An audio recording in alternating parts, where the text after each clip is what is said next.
get interactive, you can send your questions, you can get updates on Design Inspiration 2018. It brings us to the final session of the day. And making the presentation is the founder of Futurist Limited, which in partnership with Italy's Vicenza Fair, organizer of one of the world's leading international jewelry trade fairs, co-founded in 2012, Trend Vision Jewelry Plus Forecasting, an independent observatory focusing on trend forecasting for the jewelry industry. Starting her career in New York in 1989, she landed her first job as designer for Fendi jewelry and watches. She later collaborated with leading luxury brands such as Salvatore Ferragamo, Harry Winston and Swarovski, among other prestigious associations. In 2002, in partnership with the CRU Group of London, she established TJF Group Limited. For a decade, TJF Group focused on research and forecasting, launching the unique TJF Trend Book, which became the world's first and most authoritative jewelry trends publication. In 2010, she began an exciting collaboration with Rio Tinto Diamonds, supporting as design director their global design program. Ladies and gentlemen, please welcome Paola De Luca. Fall asleep. I'm going to take a selfie with all of you. How's that? So let's be social right away. Okay? Okay. How's everything? Good? You're sleeping a little bit, eh? Okay. Let's do it.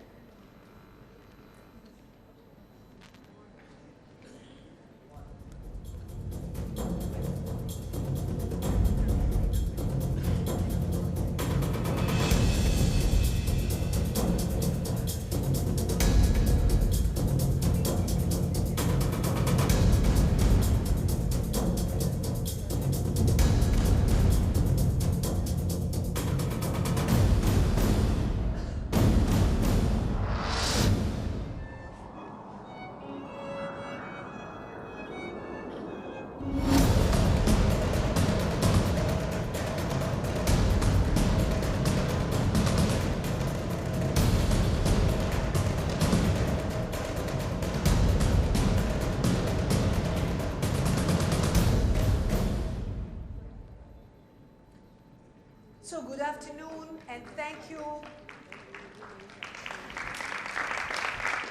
Thank you for having me one more year. I guess I didn't bore you after so many years, and I'm thankful. I want to thank, before I start everything, the new chairman, the new co-chairman, GJEPC, the entire team for making this event possible and making it so popular, not only GJEPC, but the audience and the whole Indian jewelry industry. So this event is happening because of you, and you are making it bigger and bigger every year, including becoming even more international. We have very important stars, international stars in terms of design, including, of course, local, stars.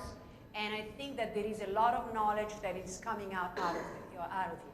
Now, just if you want to follow me on Instagram and everything, that this is a very important note. The trend book, there is a promo code that was issued by Trend Vision Jewelry Forecasting just for the event. The promo code has a discount in the event you wish to purchase the trend book. So just write it down. It's exclusive for GJEPC member for this event.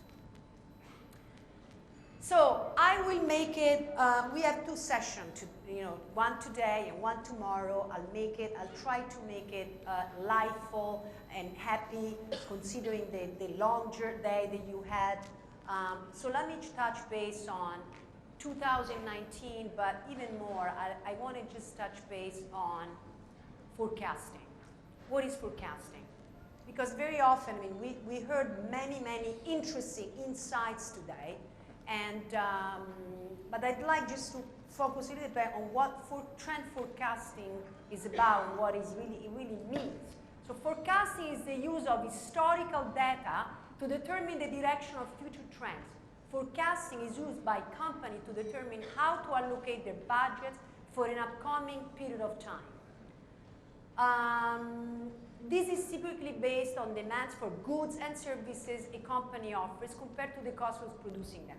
So I just wanted to start from a business perspective because as you well know, of course, the emotional part, that's how we started. We started with a video to immediately to captivate your attention and to really stress of the point that emotions and experiential luxury is very important.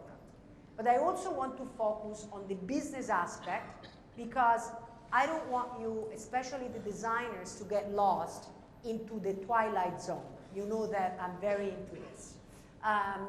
Design, ultimately, the aspirational design objective is to become the Alexandra Moore or the Farah Khan of the world among other important designers in India internationally. But there is a journey. Some people have an instinct, they were born with this gift to get it right away and relatively easily.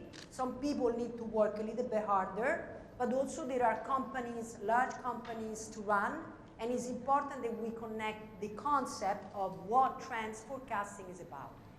Literally translates into strategy, having a business strategy. But as we heard today, and we heard very interesting perspective, having a business strategy doesn't translate just in thinking about money and numbers, but we always say, especially I always repeat myself by saying, we do not need jewelry. Jewelry are not a necessity, but we do need emotions. And we need to communicate emotions and, let's say, intangible values that can be translated into a tangible objects. And for centuries and millennial jewelry were associated to this intangible symbolic value, which somehow was also precious. For centuries, jewelry had included and contained intrinsic value, being gold, diamonds, and gemstones. We have also learned throughout the history that jewelry also incorporated non-precious material, from bones to seeds to glass to many other materials. So nowadays, when we are talking also about alternative material, there is nothing new because in a way, primitive time and ancient time also use alternative material. But now the concept of ethical and sustainable is becoming an urge, and is not only a matter of interesting, the creative association, but is also associated to the environment, to the economy, to ethical value, and so on.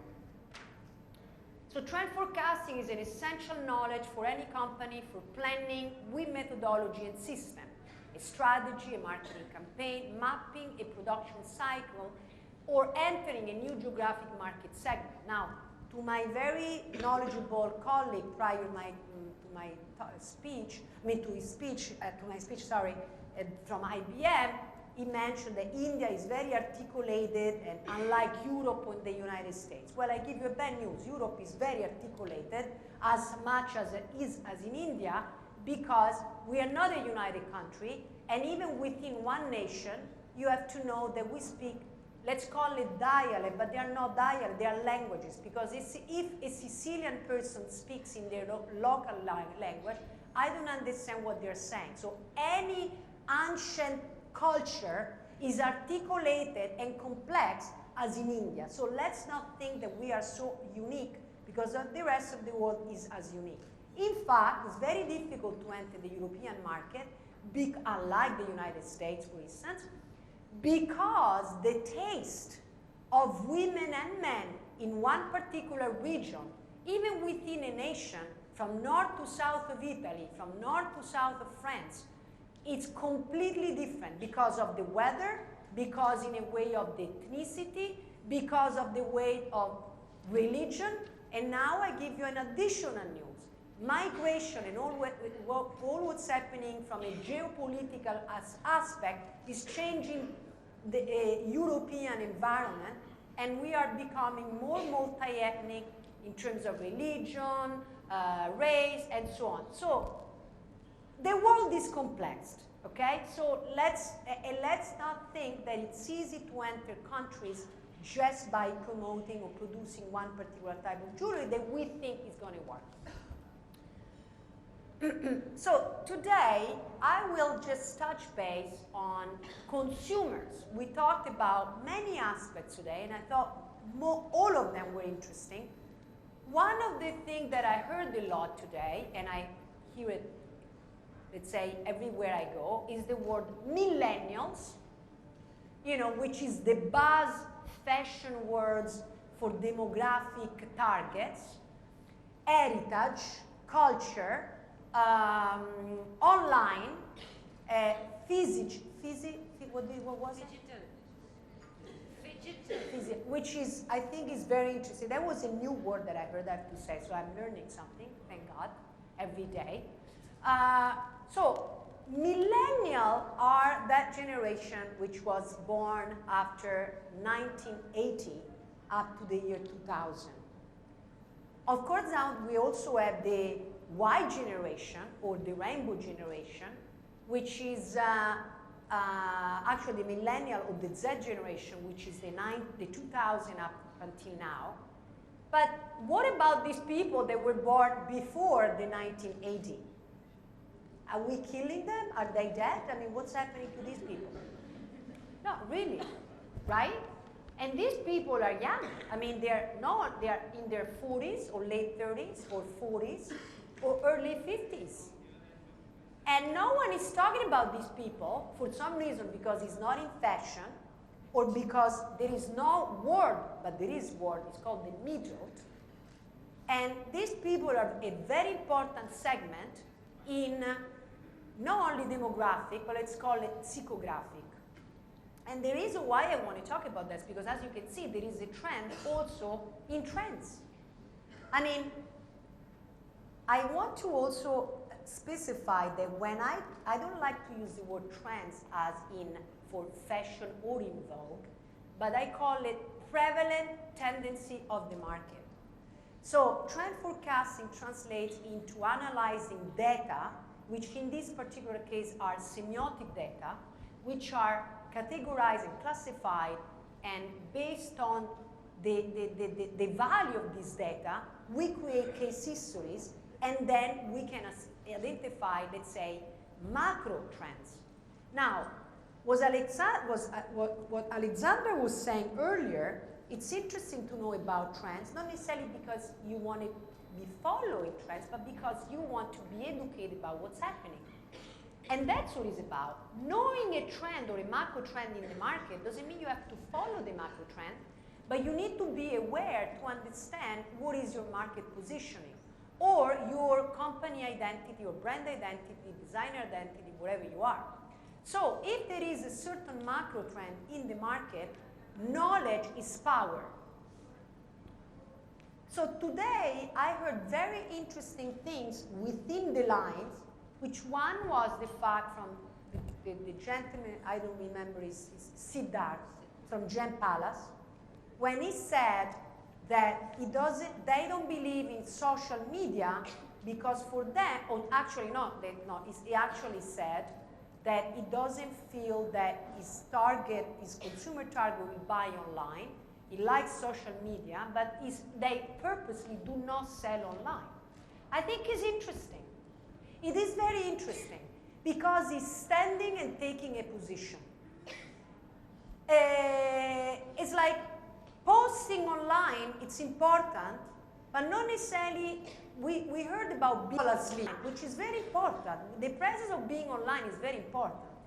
But not everything that is happening we have to follow. Because there is a fast fashion, but there is also a slow fashion. There is fast food, but there is also slow food. So, being aware, there is also fast pace, but there is also stillness and spirituality. It's a choice. And as a paradox, nowadays, all these incredible changes and contrast and dichotomy are creating counter-tendency. And this is very interesting.